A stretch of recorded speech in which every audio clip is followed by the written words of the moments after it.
Your attic is hot, you know it, and you've probably been told the fix is more ventilation, more vents, a powered fan, maybe both. But here's the thing, adding more vents is not always the answer. I've seen homeowners add power attic fans and actually make their energy bill go up. And I'm going to show you exactly why that happens and what actually fixes the problem. Here's the short version, and I'll go deeper on all this in a minute. A properly working attic needs 3 things. Number 1 is air sealing. You've got to stop that warm air from leaking from your living space up into that hot attic. Number 2 is insulation. There is going to be some air leakage even with air sealing, but you still have to slow down that heat transfer. And number 3 is balanced ventilation. Cool air comes in low at the soffits and warm air exits high at the ridge. That's the whole system. Most homeowners jump straight into number 3 and skip 1 and 2 entirely. That's why the attic is still hot. You can't ventilate your way out of an air sealing problem. I'm going to go back to that. Now let's go through all of this the right way. Real quick, if you want to go deeper on this and see exactly how your attic might be performing, I put together a free resource called the Attic Air Seal and Insulate Guide. It helps you to walk through the process and inspect your own attic. Link is in the description. So the first question is your attic actually supposed to be hot?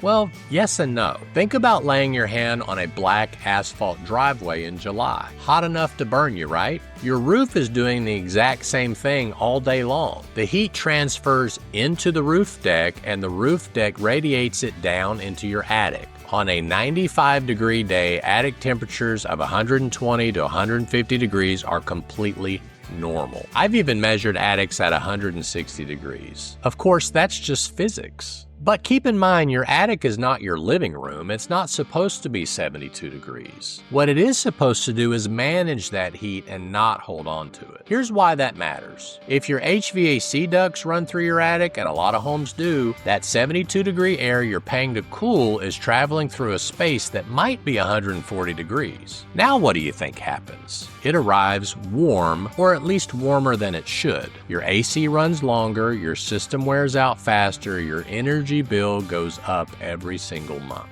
That's the real cost of a poorly managed attic.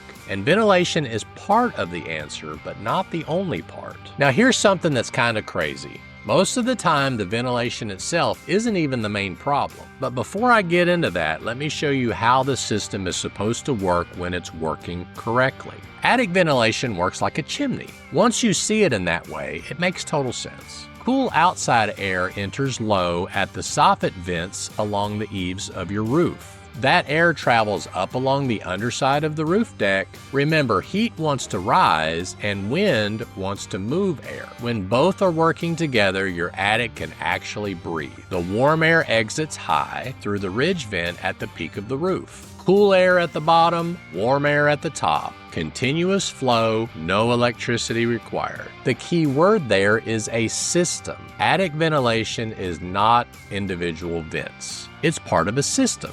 And like any system, if one part fails, the whole thing can fail. Now, there are formulas for sizing ventilation correctly, but most homeowners don't need to memorize those. What you need to know is this. You need enough intake at the bottom and enough exhaust at the top. And they need to be balanced. That's it. Most attics I walk into don't even come close to that, and the reason is almost always in the same place. By the way, if you want a complete picture, air sealing, insulation, ventilation, radiant barrier, all of it, I just published a book called Seal First, Insulate Second, The Complete Homeowner's Guide to Attic Air Sealing and Insulation. Everything I'm covering today and a whole lot more, and the link is in the description. So this next part is where most homeowners discover the real problem, and it's not where they expected to find it. I want you to think about a vacuum cleaner for a second. What happens if you block the intake? The motor strains, nothing gets picked up, the whole thing stops working. A ridge vent without working soffit vents is the exact same thing. A vacuum cleaner with no air intake. The exhaust is there, but there's nothing coming in to push that hot air out. I was in an attic in Knoxville a few years back, and the homeowner spent good money on new insulation, and it was beautiful. The contractor did a great job. I mean, it really looked fantastic, but the problem was they buried every soffit vent with the blown-in insulation and restricted the airflow. They had blown in all that insulation without installing baffles first, and it had fallen right into the soffits and blocked them completely. that attic couldn't breathe at all. They had actually made the ventilation worse by adding insulation, and the homeowner had no idea. That's what baffles are for. Baffles, also called rafter vents, are the foam or cardboard or plastic channels that run from the soffit up toward the ridge vent. They keep the air pathway open even after the insulation is added. But they need to go in before the insulation is blown in, and that's typically not negotiable. And here's the other thing I see constantly. There's a lot of old homes out there that never had soffit vents to begin with. The roofer installs a ridge vent and it looks great from the outside, but there's no air intake, so instead of pulling cool air from the soffits, that ridge vent starts pulling air from wherever it can find it. Typically, that's your living space. Now your air conditioner is cooling your attic, and that's the opposite of what you want. So if you're going to check one thing in your attic today, go up there, grab a flashlight, and look at the rafter bay. You should be able to see some daylight, and if you don't, that might be an indication that your soffits are clogged. But what about all those other vents? Ridge vents, gable vents, powered fans. Do you actually need all of them? Here's what the building science says. Ridge vents are usually your best option for exhaust. They run the full length of the roof peak, works with natural airflow, passive, no electricity, no moving parts, no maintenance. When it's paired with working soffit vents, it's hard to beat usually. Gable vents are usually those vents that are located on the triangular end of the attic.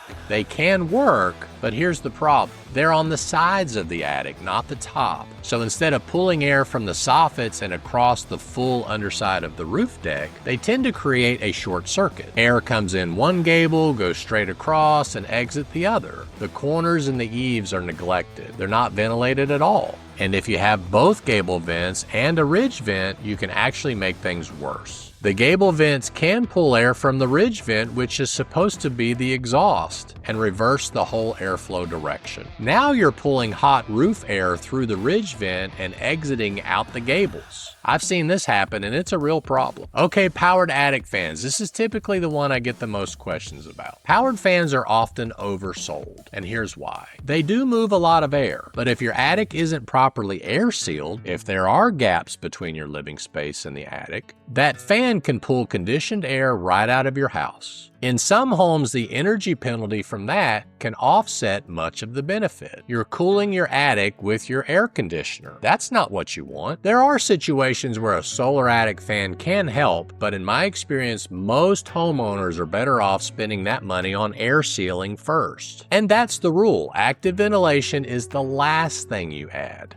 not the first. Get the air sealing done, get the insulation right, make sure your passive ventilation is balanced, then consider active ventilation. Now, this is the kind of thing I break down every week, so if you haven't subscribed yet, now's a good time. Now I want to get to that part that most people miss entirely, because this is where the real money is. You can have perfect ventilation, balanced soffits, clean ridge vent, baffles in every rafter bay, and your attic can still be too hot. Your energy bills can still be too high. Your upstairs rooms can still be uncomfortable. Why? Because the real problem isn't the ventilation, it's the air leaking from your living space into the attic, or perhaps you need radiant barrier. You see, your house acts like a chimney. Warm air rises in every gap in your ceiling, every recessed light, every plumbing penetration, every crack around the top plate of the interior wall, the attic hatch. It's all a pathway for that conditioned air to go right up into your attic.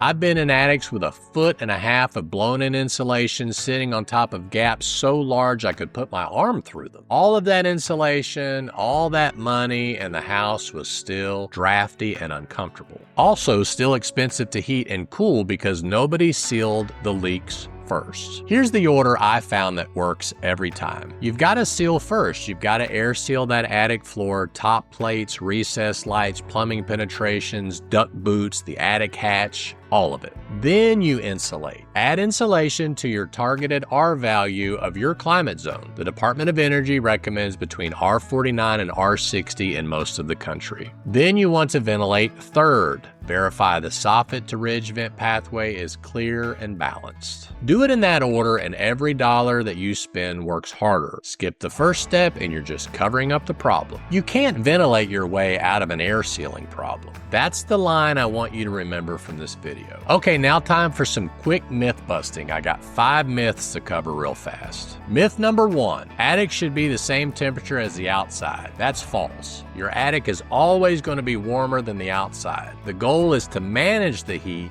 not to eliminate it. Myth number 2, more vents always means better ventilation. False also. Mixing exhaust vent types like gable vents and ridge vents together can short circuit your airflow and make things worse. Myth number 3, a powered attic fan will fix my hot attic. Not necessarily if the attic isn't air sealed. A powered fan can pull conditioned air out of your living space and work against you. Myth number 4, a ridge vent alone is enough. False. A ridge vent without working soffit vents is a vacuum cleaner with no air intake. You've got to have both. And myth number 5, if my attic is hot, I need more insulation, right? Maybe, but air sealing has to be evaluated first. Insulation on top of unsealed air leaks is like putting a thick blanket over a screen door. It covers the problem, but it doesn't actually fix it. Now, everything I just showed you about ventilation only works if the foundation is right, and the foundation is air sealing. If you want to see exactly how that's done, where the air leaks are, how to find them, and how to seal them the right way, I've got a video on the screen right now that could help. I encourage you to watch that next. Or you can pick up those air seal guides that I talked about in the description of this video. I'm Michael Church with Crawl Space Ninja. I hope you make it a happy and blessed day, and we'll see you later.